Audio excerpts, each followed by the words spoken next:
This video will walk you through how to look up a document in Symphony OCR for Worldox. This can be useful if you need to determine the status of a particular document, or if you need to ensure that it is processed with a higher priority than other documents. First, we need to open the Symphony OCR interface. From the workstation running Symphony OCR, right-click on the Symphony OCR icon in the system tray by the clock and choose Show Browser Window.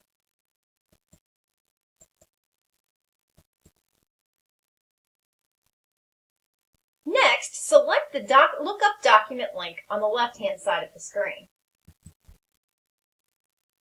Now, type in the document ID number for the document you wish to look up, and choose Query.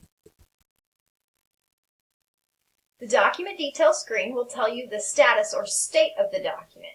In this case, this document has been processed.